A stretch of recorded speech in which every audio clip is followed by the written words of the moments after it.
Баршаңызға қайырлы күн достар, менің арнама қош келдіңіздер. Бүгін осындай өндірілген маш дайындайтын боламыз. Өндірілген маштың құрамында ақуыз, көмірсу, клетчатка деп айтады ғой, және де темір, калий сияқты түрлі витаминдер бар. Және де бұл қанның құрамындағы қантты да азайтуға өте көп септігін тигізеді. Бұл міндетті түрде рационыңызда болса өте пайдалы өнімдердің бірі. Таңғы асқа смузи жасап жесеңіздер де болады, және салатқа қосып жесеңіздер де болады. Осындай стеклянный банкіде 5 күн арасында холодильникте сақтауға болады.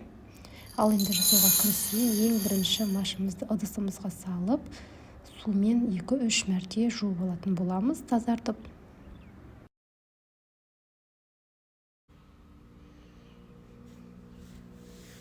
Жақсылап жуып алғаннан кейін суымызды төгіп тастаймыз.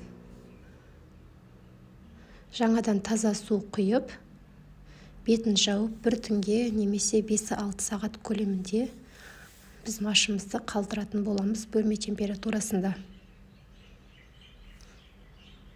Бетін жауып, мен бір түнге қалдырдым.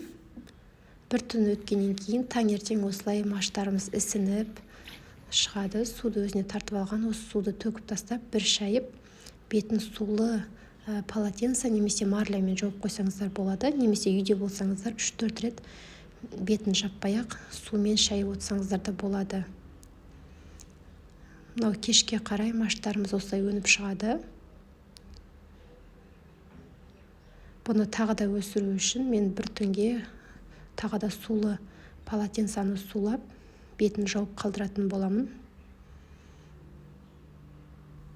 Осылай бетін бәріне біркелкі етіп жауып қалдырамыз. Мынау келесі күні осылай дайын болады маштарымыз, өсіп, өніп.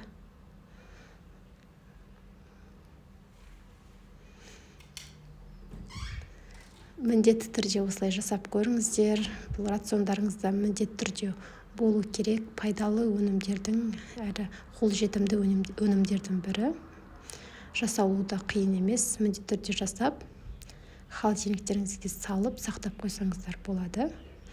Рецепт ұнап жатса, каналға тіркеліп, лайк және комментарий басып қоюды ұмытпаңыздар. Алдағы уақытта бұдан да бөлек өте керемет, пайдалы, оңай рецептермен бөлісетін боламын. Сіздермен болған Айсұлу.